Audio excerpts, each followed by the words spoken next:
SC వర్గీకరణను వ్యతిరేకిస్తూ ప్రకాశం జిల్లా మాల ఉద్యోగుల సంఘం ఆధ్వర్యంలో కలెక్టరేట్ వద్ద మహాధర్నా నిర్వహించారు.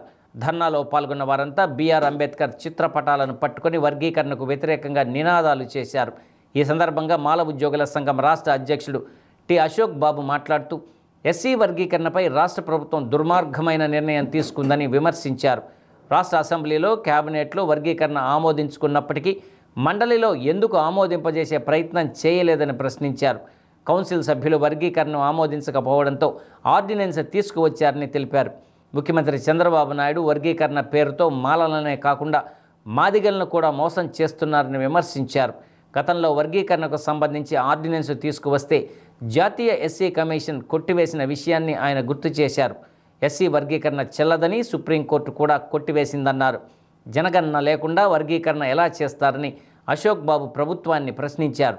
ఏకపక్షంగా ముందుకు వెళ్తే ఆందోళన కార్యక్రమాలు ఉధృతం చేస్తామని హెచ్చరించారు.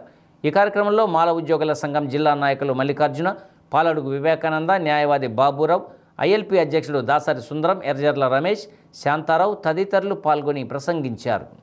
2011 లెక్కలు తీసే 2025 లెక్కలు అంటే 2014లో యొక్క రాష్ట్రం ఉమ్మడి రాష్ట్రంగా ఉంది. తెలంగాణ మాల మాదిగలు కలిసి ఉన్నారు. అదేవిధంగా వచ్చేసి అప్పుడు అక్కడ ఎంతమంది ఉన్నారు, ఇప్పుడు ఎక్కడ ఎంతమంది ఉన్నారో తెలియదు. వారు చిట్టుగొత్తులో మారిని జనాభాలు పెరిగినాయి. అంటే 2011 నుంచి మాలా మాదిగలు పిల్లలను కనలేదా? వాళ్ళ జనాభా పెరగలేదా? పెరిగిన దానికి అనుగుణంగా రిజర్వేషన్ వర్గీకరణ చేస్తామంటున్నారు. అది ఏ విధమైన శాస్త్రీయం అని చెప్పి మేము ఈరోజు ప్రశ్నిస్తున్నాం. రేపు కోర్టుల్లో కూడా ఛాలెంజ్ చేస్తాం, హైకోర్టుకు పోతాం. అవసరమైతే జాతీయ ఎస్సీ కమిషన్ని సంప్రదించకుండా ఏకసభ్య కమిషన్ రిపోర్ట్ని ఎలా ఆర్డినెన్స్ తీసుకొస్తారు చంద్రబాబు నాయుడు గారు? ఈ మాల లోట్లో మీకు చంద్రబాబు నాయుడు గారు వద్దా? మాల లోట్లు లేకుండానే మీరు గెలిచారా?